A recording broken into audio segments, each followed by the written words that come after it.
Bismillahirrahmanirrahim. Assalamualaikum warahmatullahi wabarakatuh. Apa kabar Waalaikumsalam. sahabat Bayu semuanya? Mudah-mudahan sahabat Bayu semua dalam kondisi sehat dan mudah-mudahan Allah ridho dengan apa yang kita lakukan. Dan juga salawat serta salam semoga senantiasa terlimpah dan tercurahkan kepada baginda Rasulullah Muhammad SAW. Baik, Allah. sahabat Wahyu, insya Allah kita bincang bersama sahabat Wahyu akan mengambil tema kabur aja dulu bukti Indonesia gelap. Nah, sebelum saya memperkenalkan narasumber kita, saya ingin membaca salah satu narasi dulu bahwasannya tagar kabur aja dulu jadi trending topik di media sosial, terutama di platform X. Dan tren ini muncul sebagai ungkapan kekecewaan kaum muda terhadap kondisi sosial, ekonomi, dan ketidakadilan yang ada di Indonesia. Nah, saat ini mengetik kata kunci tersebut di kolom pencarian, pengguna akan menemukan berbagai unggahan yang mencerminkan keluhan dan keresahan masyarakat terhadap berbagai kebijakan di Indonesia. Sehingga tren kabur aja dulu muncul dan menjadi apa ya, seperti bukti frustasinya kaum muda terhadap berbagai masalah yang terus berlanjut di Indonesia. Mereka menghadapi kesulitan dalam mendapatkan pekerjaan yang layak, tingginya biaya pendidikan, ketimpangan pembangunan, dan minimnya kesempatan untuk menyuarakan aspirasi. Sehingga tagar kabur aja dulu ini dipakai sebagai ungkapan keinginan untuk pergi atau melarikan diri ke tempat yang menawarkan lebih banyak peluang dan kehidupan lebih baik. Nah, ironisnya ini bukan tentang benar-benar meninggalkan negara atau pindah ke kota besar, tetapi lebih ke bentuk protes karena mereka merasa tanah air tidak memenuhi kebutuhan mereka. Nah, sadarkah bahwa pemerintah itu sebenarnya apa ya, memberikan kondisi yang tidak ideal, memberikan kehidupan yang tidak ideal saat ini. Jadi bukan semata ketidakmampuan penguasa mengelola negara, tapi juga akibat penerapan kapitalisme sekuler yang memang tak berpihak pada rakyat. Nah, sahabat Wahyu, insya Allah untuk bincang bersama sahabat Wahyu kali ini saya ditemani oleh dua orang narasumber yang sangat luar biasa. Yang pertama ini Bang Rocky seperti biasa, beliau adalah narasumber utama dari bincang bersama sahabat Wahyu, dan yang kedua adalah Bang Jenny. Kebetulan Bang Jenny ini sekarang sedang berada di Jepang, jadi kita nanti akan ya bincang-bincang santai, berta bertanya juga tentang mengapa Bang Jen ini bisa ke Jepang dengan alasan apa dan sebenarnya kehidupan di Jepang itu seperti apa sih. Nah, saya sapa dulu Bang Rocky, apa kabar? Assalamualaikum. Waalaikumsalam warahmatullahi wabarakatuh, Bung Wahyu dan Bung Jeni juga semoga baik. Masya Allah. Bang Jenny, Assalamualaikum Bang Jenny. Waalaikumsalam warahmatullahi. Infonya di Jepang lagi musim dingin Bang Jenny ya? Iya, betul. Sedang dingin sekali ini, Bang Wahyu. Baik. Baik, baik Bang Rocky, saya minta waktunya. Saya mungkin perkenalan dulu dengan Bang Jenny supaya sahabat Wahyu juga bisa mengenal Bang Jenny lebih jauh. Bang Jenny, Silakan, silakan. Bang Jenny ini kan sebenarnya kan dari Indonesia, ya kan? Kita itu Iya. pengen tahu sebenarnya di Jepang itu sudah berapa lama, kemudian mungkin Hmm. bekerja di bagian apa. Kemudian ini Hmm. pertama kali ke Jepang untuk bekerja di Jepang atau Hmm. mungkin sudah beberapa kali pulang pergi dari Indonesia ke Jepang. Mungkin bisa diceritakan sedikit, Bang Jenny. Iya, Bismillah. Eh, Assalamualaikum warahmatullahi wabarakatuh. Waalaikumsalam. Selamat pagi, selamat siang, selamat malam untuk sahabat Wahyu ya, sahabat Wahyu Channel. Perkenalkan, nama saya Jenny Charles. Untuk mengenai perjepangan sendiri, saya itu sudah kali kedua. Sebenarnya sudah pernah tinggal di sini dulu. Hmm. Sudah pernah tinggal di sini. Dulu itu ikut program magang namanya. Hmm. Program trainer. Kemudian pulang tahun 2019 bekerja di Jakarta. Bekerja di Jakarta Iya. itu di perusahaan Jepang juga bersama dengan rekan-rekan teman-teman Jepang. Hmm. Kemudian kembali lagi ke sini seperti itu. Alhamdulillah sekarang bekerja di otomotif ya, pembuatan mobil sebagai seorang engineer gitu, Hmm. di sini. Baik, Bang Jenny asalnya dari mana Bang Jenny? Kalau asalnya dari Palembang, Masya Allah. dari Nah, ini Palembang. pertanyaan yang sekarang kayaknya apa ya, berkolerasi sekali. Sebenarnya Mm-mm. mengapa ingin bekerja di Jepang? Apa karena memang ada tagar kabur aja dulu ini, atau memang ada hal yang lainnya? Bisa diceritakan Bang Jenny? Awal kalau untuk kabur lagi, alasannya karena sertifikasi yang dipunya itu memang semuanya itu menyangkut Jepang gitu. Jadi Hmm, Indonesia, kalau untuk di luar Jakarta, Cikarang, Karawang, dan Cikampek itu mungkin agak sulit seperti hmm, itu. Tapi saya itu berkeinginan untuk tinggal di luar kota gitu. Seperti di Palembang atau di Lampung seperti itu. Cuman memang di sana nggak ada pekerjaan yang menyangkut sertifikasi saya di perjepangan seperti itu ataupun perusahaan Jepang seperti itu. Makanya kalau nggak di Jepang ya di Karawang atau Cikarang. Kenapa memilih di Jepang? Itu karena waktu itu kali kedua mengajukan lagi pekerjaan gitu kan. Itu yang paling pertama menerima ataupun mensupport itu di Jepang gitu. Sebenarnya sudah mengajukan pekerjaan di luar Jakarta gitu. Karena saya nggak mau tinggal di Jakarta lagi kan alasannya itu. hmm. Nggak mau tinggal di Jakarta lagi, kemudian melamar pekerjaan di luar kota Jakarta. Nah, yang paling pertama menerima pekerjaan itu di Jepang gitu. Jadi dia sudah menyiapkan tiket, sudah menyiapkan rumah di sini. Makanya saya ya udahlah di Jepang saja gitu. Seperti itu. Baik, baik. Artinya memang secara penghidupan apa yang sudah Bang Jenny rasakan, artinya kehidupan di Jakarta dibanding dengan di Jepang, kelayakannya lebih baik di Jepang. Apa sih? Beda sekali. Beda Beda kelas sekali. lah. Beda beda kelas lah kalau netizen bilangnya.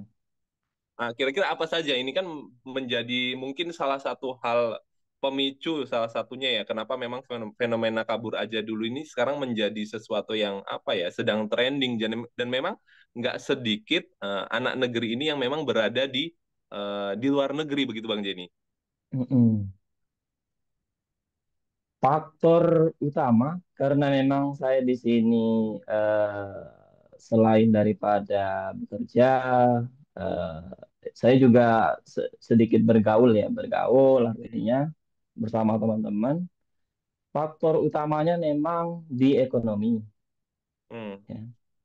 Di ekonomi kenapa? Kalau kita anggaplah seorang engineer gitu kan, ya, seorang insinyur di Indonesia, katakanlah dia untuk memenuhi kebutuhan saja gitu kan terseok-seok gitu sampai hmm, harus pay letter ya kan pay letter kalau di iya, Indonesia itu jadi rekan-rekan kerja saya di kantor pengembangan di Jakarta itu Bang Wahyu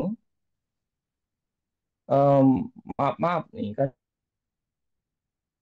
sering pay letter gitu kalau kalau saya itu apa gitu aduh kita ini bikin inovasi yang luar biasa gitu kan produk-produk yang luar biasa yang bisa menghasilkan miliaran iya, atau puluhan miliar gitu kan uang, tetapi kok income yang didapat nggak sebanding gitu kan, sehingga hmm, harus pay later gitu kan.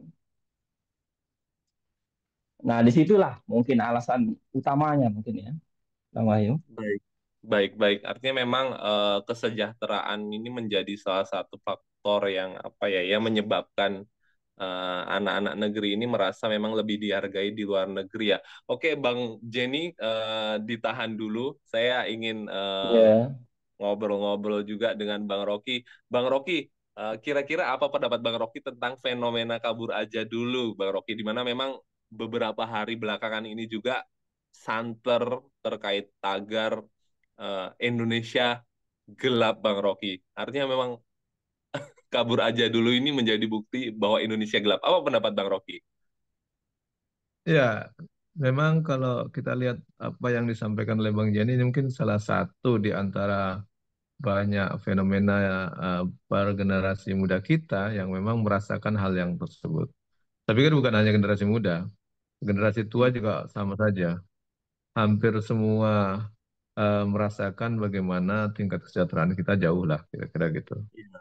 Kalau dibilang apa ekonomi, jangankan yang perusahaan-perusahaan swasta ataupun bisnis individu, yang Hmm. kita lihat ASN saja, pegawai negeri saja, itu kan kalau kita bilang praktis apa hampir 99% itu ASN Iya. maupun pegawai negeri di sini itu kan SK-nya disimpan di bank itu Hmm. untuk mengambil kredit. Jadi mereka hidup dengan kredit sebenarnya itu. Jadi Hmm. tidak apa kalau mengandalkan income yang didapat tidak akan bisa beli mobil, tidak akan bisa beli motor, tidak akan bisa beli rumah. Pendapatan mereka habis untuk eh, operasional dan kebutuhan sehari-hari. Jadi untuk bisa mendapatkan sesuatu, meningkatkan kesejahteraan, apalagi membiayai pendidikan, ya tentu kebanyakan mereka kredit. Jadi Hmm. ini fenomena kabur aja itu memang salah satu indikasi bahwa tingkat kesejahteraan di negeri ini memang agak berat ya kita bandingkan dengan daerah lain.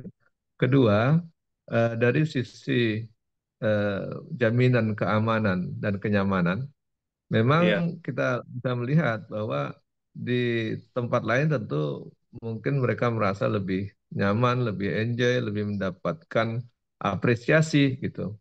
Mungkin Iya. kalau di sini kualitas dirinya bagus, tapi untuk bisa bekerja, bisa masuk mendapatkan posisi yang bagus, tentu harus senggol-senggolan atau bahkan Iya. mungkin sogok-sogokan gitu ya, bahkan Iya. perlu orang dalam gitu, atau perlu referensi pejabat. Nah, itu yang menurut saya memang faktor itu juga menjadi persoalan selain faktor ekonomi. Jadi faktor kenyamanan dalam apa berkarir, dalam mengembangkan diri itu nampaknya tidak jaminan itu di sini. Itu yang membuat tagar Indonesia gelap itu muncul itu. Sebenarnya bukan Hmm. gelap baru kali ini saja. Mungkin ini Iya. adalah puncak puncak ketidaknyamanan bagi sebagian besar masyarakat kita, terutama kalangan generasi muda, yang melihat masa depannya itu tidak ada titik terang, gitu, tidak ada kecerahan. Hmm. Jadi ya Iya. suram gitu. Kalau apa berharap ada di sini kemudian berkarir, berkiprah, berprestasi yang bagus itu mungkin agak berat di sini. Kalau tidak punya orang dalam, tidak punya backingan, tidak punya modal untuk apa memuluskan karirnya, sogok menyogok dan seterusnya. Saya pikir itu yang menjadi gambaran negeri ini, ketidaknyamanan, ketidakamanan yang bisa mendapatkan jaminan bagi personal ataupun masa depan selain faktor ekonomi. Dan juga faktor berikutnya adalah faktor apa regulasi atau kepastian hukum. Hmm. Di sini nampak sekali bahwa hukum itu tajam ke bawah, eh, tumpul kepada yang atas, gitu ya, Hmm. tajam kepada lawan-lawan politik, tumpul kepada kawan-kawan politik, gitu kira-kira, tajam kepada rakyat kecil dan tumpul kepada para pejabat. Gitu. Itulah Iya. fakta hukum yang terjadi sehingga kalaupun ada generasi muda kita ada pelanggaran atau kesalahan, dia akan dihukum keras kalau tidak punya relasi kekuasaan, tidak punya backingan pejabat, tidak punya apa uang yang banyak, tentu dia akan Hmm. mendapatkan hukuman yang apa keras. Sementara kalau dia punya relasi dengan pejabat, ada backingan, ya tentu dia akan bisa selamat dan bisa menikmati hal-hal itu. Ini yang menunjukkan bahwa sebagian besar generasi ke depan itu merasa dunia di negeri ini gelap gitu ya, atau Indonesia Hmm. gelap. Itu tagar itu muncul saya pikir bukan tanpa alasan. Nah, yang ketiga, yang keempat, saya pikir ini yang menjadi penting, bahwa keseluruhannya itu akhirnya bisa kita pahami bahwa eh, mereka menganggap bahwa akhirnya harus kabur aja dulu atau Hmm. kalau bahasa eh, generasi muda sekarang kan kabur aja dulu. Mungkin kalau Iya, bahasa agamanya mungkin hijrah dulu lah kira-kira begitu ya. iya, Meninggalkan tempat kan di masa Nabi juga ada hijrah gitu ya. Apa pindah ke tempat yang mungkin lebih kondusif untuk dakwah, untuk mengembangkan iya, diri, untuk hidup lebih ideal. Saya pikir konteks ini penting juga kita pahami. Satu sisi bahwa memang orang pengen hidup jauh lebih baik dari segi keamanan, kenyamanan, ekonomi maupun jaminan masa depannya. Nah itu posisi itu mungkin yang di apa munculkan dengan tagar Indonesia Gelap, kemudian akhirnya muncul kabur aja dulu. Artinya memang baik, eh, kabur aja dulu itu artinya akan ada upaya untuk kembali lagi lah, baik. untuk apa membebaskan Indonesia dari kegelapan. Nah, kegelapan itu membebaskannya bagaimana itu untuk kita diskusikan lebih panjang lagi, Bung Wahyu. Iya, Gitu, baik. Bung Wahyu. Bang Rocky begini, malah apa ya? Sepertinya dari pihak pemerintah bukannya menyikapi dengan apa ya fenomena kabur aja dulu ataupun Indonesia gelap ini dengan apa ya statement-statement yang justru ya positif, tapi justru negatif. Ada yang menyampaikan bahwa Indonesia ini bukan surga. Ini kan bukan surga. Bahkan ada pejabat yang menyatakan langsung bahwa ya udah nggak usah lagi pulang ke Indonesia. Ini kan kontraproduktif sekali. Sudahlah eh, anak-anak negeri ini sedang apa ya istilahnya sedang marah gitu kan, sedang frustasi dengan bagaimana pemerintah itu memberikan atau apa mengurus rakyatnya, tapi justru mereka mengeluarkan statement-statement seperti itu. Nah, apa tanggapan Bang Rocky? Ya, saya pikir kalau pernyataan pejabat kita yang negatif tidak punya pernyataan narasi yang lebih positif maupun membangun eh, emosional yang positif, saya pikir itu sangat banyak ya. Dari Hmm, pernyataan macam-macam itu ada istilah dasmu, ada istilah goblok, ada istilah macam-macam iya, itu. Dan saya pikir memang pernyataan dengan suasana narasi negatif sehingga justru bukan menimbulkan semangat baru atau kondisi optimis di negeri ini. Inilah hmm, fenomena kita, level pejabat itu tidak bisa memilih diksi dan membangkitkan semangat. Mestinya yang muncul itu betul kita dalam kondisi gelap, tapi kita harus hadapi bersama. Mari kita iya, cari solusinya bersama. Itu kan optimis tuh. iya. Kalau ini ya udah kabur aja. Kalian tidak nasionalis. Gitu. Itu kan Nah, ini pertanyaan pernyataan yang berikutnya Bang Rocky. oh gitu. Mungkin ke Bang Jenny dulu ya Bang Rocky. Bang Oh Jenny, iya, apa silakan tanggapan silakan. terkait apa ya kabur aja dulu ini berarti generasi muda Indonesia itu nggak punya rasa nasionalisme. Saya pengen mendengar gimana perasaannya ketika ada statement Disebut seperti ini Bang nasionalis. Bang Jenny. Dari pejabat ya dari Indo ya. Seperti Iya. itu. Saya pikir emang harus kembali lagi apa sih yang dimaksud dengan nasionalisme itu sendiri gitu. Hmm. Berpikirnya nasionalismenya itu adalah sebuah kontribusi terhadap tanah air atau tanah kelahiran. Saya bekerja di luar negeri itu begitu besar sumbangsinya terhadap negeri tanah Hmm. kelahiran seperti itu. Kalau kita lihat di tahun kemarin, penyumbang devisa negara terbesar kedua itu adalah PMI gitu, pekerja Hmm. migran Indonesia. Iya. Itu dia harus belajar lagi atau membaca lagi sebagai seorang pejabat seperti itu. Kalau Hmm. tapi kalau dia berpikir harus bekerja atau menghasilkan produk ataupun memberikan karya-karya itu hanya ruang lingkup Indonesia, wah itu pemikiran yang kerdil sekali menurut saya.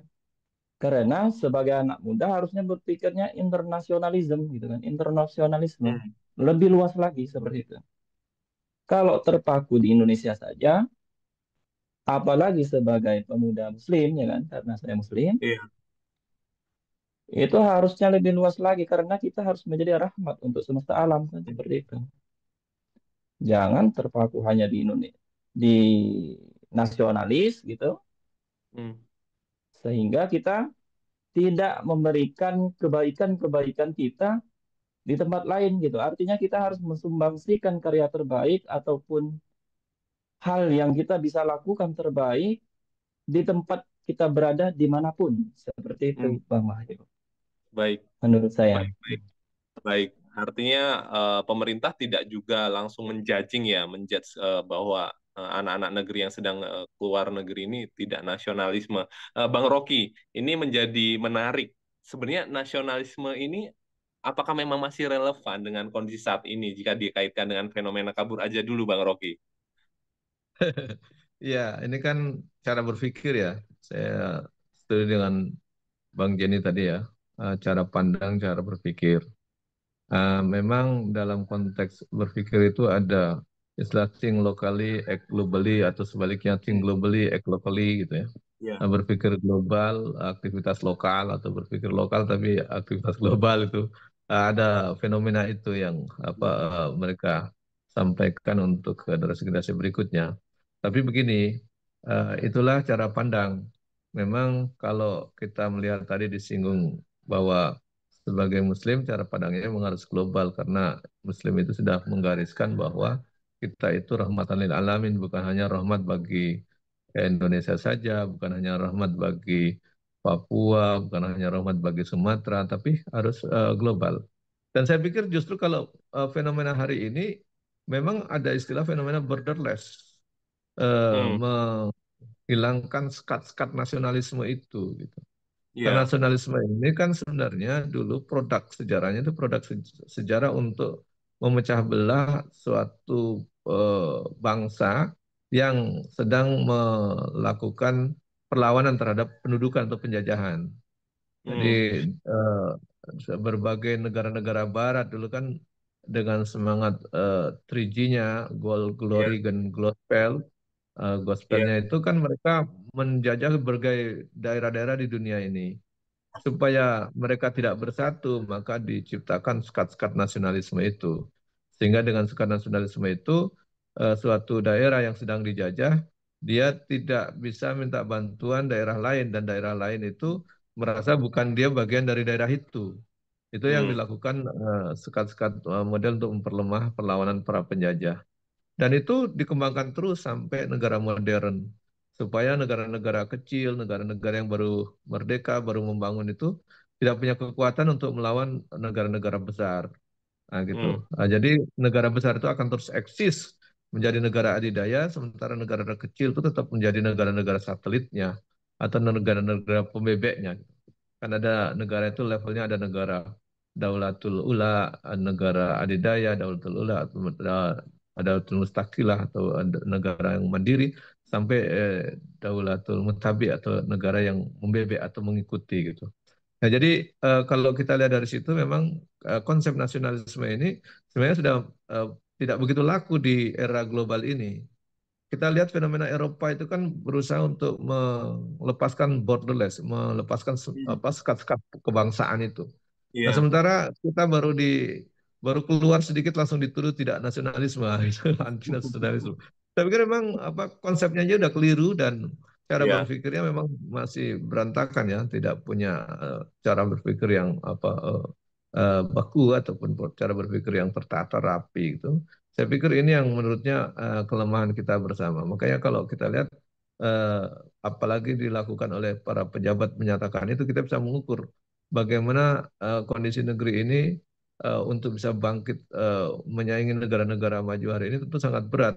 Karena level Hmm, pejabatnya saja cara berpikirnya masih sekat-sekat nasionalisme, kemudian tidak begitu paham dan tidak begitu legowo untuk dikritik. Saya iya. pikir ini semakin menyulitkan negeri ini untuk keluar dari kegelapan tadi. Jadi kalau Hmm, tagar Indonesia gelap itu memang ya nampaknya begitu suram, tetapi hmm, kita tidak boleh terlalu pesimis, harus ada optimisme. Ya kalau istilah iya. kabur aja dulu ya mungkin silahkan saja, tetapi ini menjadi koreksi buat kita bersama, ya kaburnya jangan lama-lama, segera balik untuk memberikan kontribusi yang positif bagi negeri ini supaya ya jangan gelapnya terlalu lama juga kita ini. Baik. Melewati malam-malam yang gelap itu jangan terlalu lama, muncullah fajar yang baru terang benderang gitu. Nah, itu kira-kira Bung Amin. Wahyu. Amin. Amin. Baik, Bang Rocky, ini pertanyaan terakhir juga sebelum nanti kita closing ya.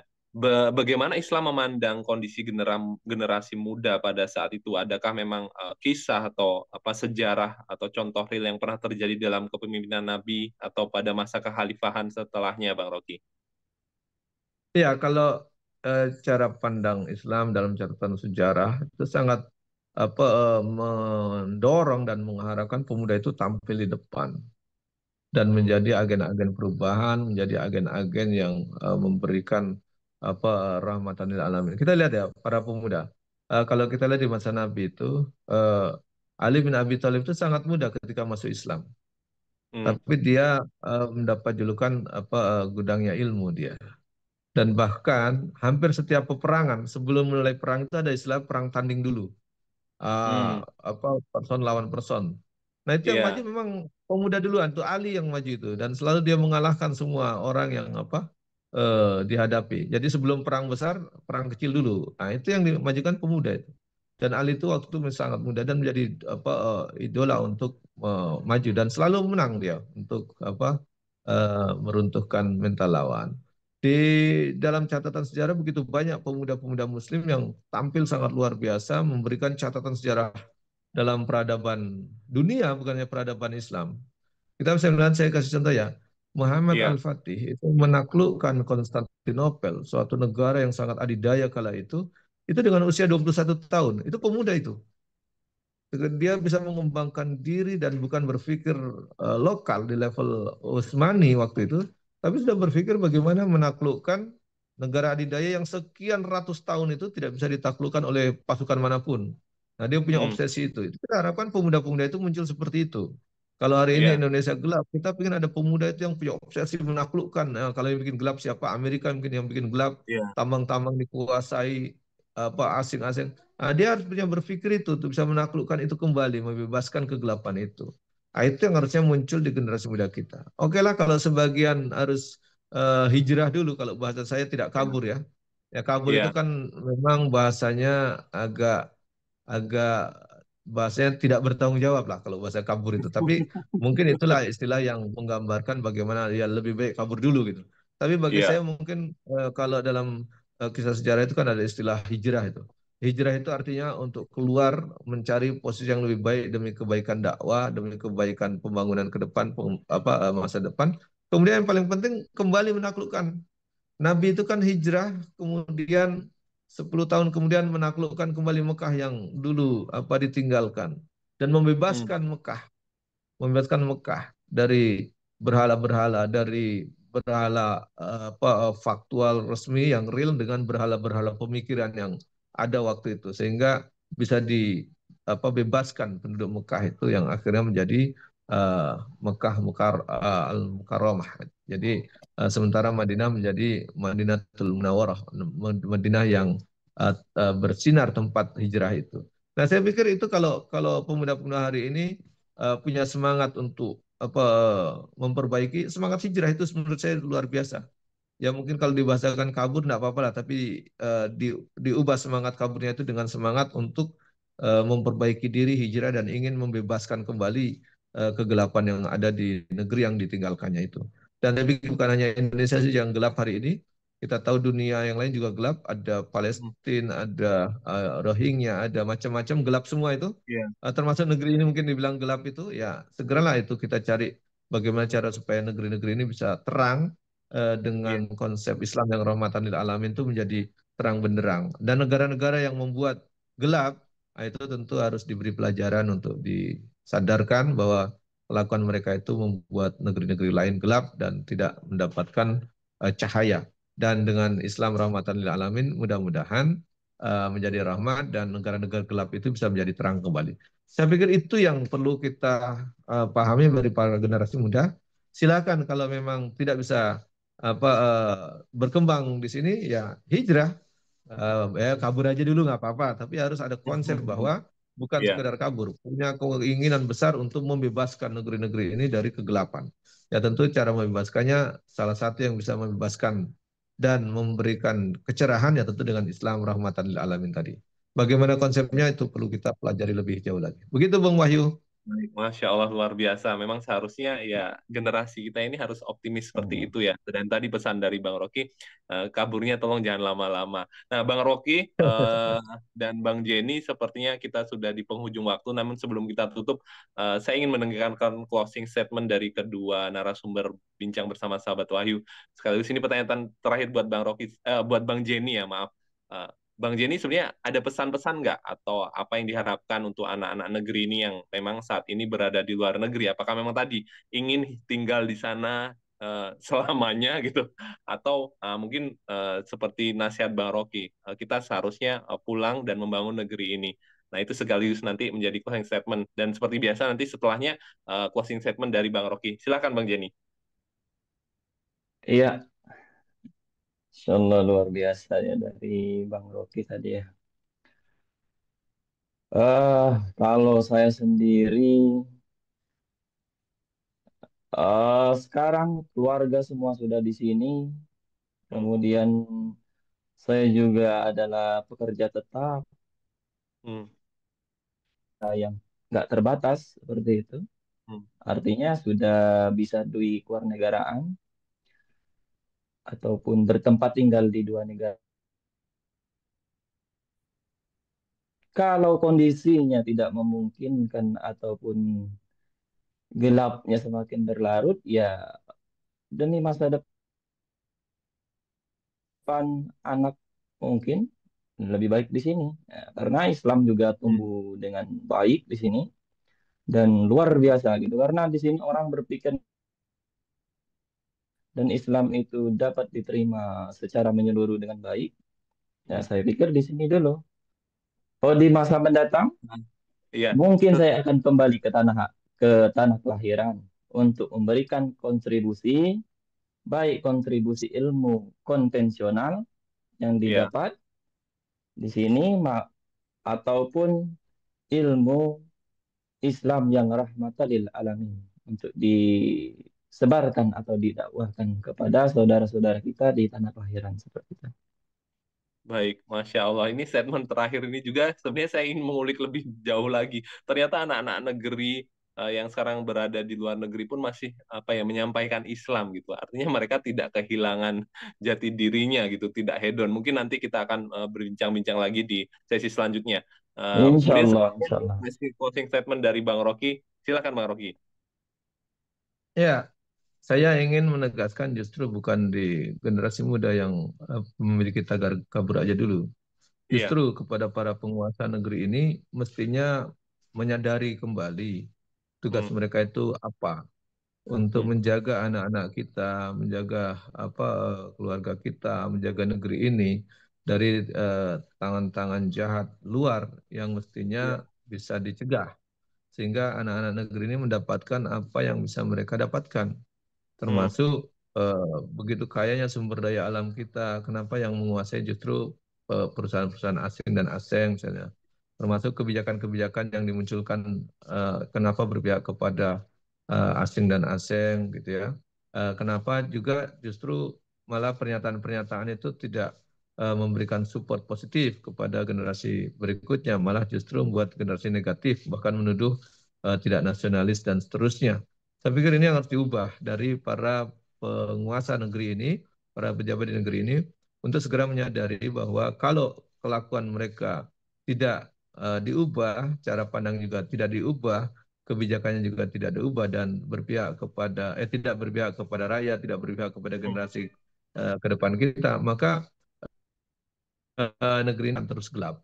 Dan harusnya kita apresiasi para pemuda kita yang masih tetap memikirkan negeri ini walaupun sudah di luar dan tentu kehidupan di luar jauh lebih baik tetapi tidak melupakan. Itu kita apresiasi dan harus ada niat baik untuk terus membangun negeri ini, memperbaiki negeri ini. Bahkan bukan hanya negeri ini tetapi seluruh negeri-negeri yang ada di dunia ini harus diberikan sentuhan Islam rahmatan lil alamin agar semua tidak gelap, tetapi menjadi terang benderang. Saya pikir itulah harusnya yang menjadi kesadaran kita bersama. Dan saya berharap para penguasa segera menyadari kekeliruannya, tidak memusuhi anak-anak negeri ini sehingga mereka semakin kabur keluar. Dan juga jangan sampai justru lebih ramah kepada pihak asing dan asing, tetapi hmm. sangat garang kepada warganya sendiri. Dan ini kepada para pemuda yang sedang menikmati kabur aja, saya berharap ya silakan terus mengembangkan diri, tetapi jangan lupa tetap berkarya untuk kebaikan negeri Hmm. dimanapun berada dan juga kebaikan untuk umat Islam di dunia ini dengan tetap menyebarkan Islam rahmatan lil alamin. Terima kasih. Assalamualaikum warahmatullahi Masya Allah. wabarakatuh.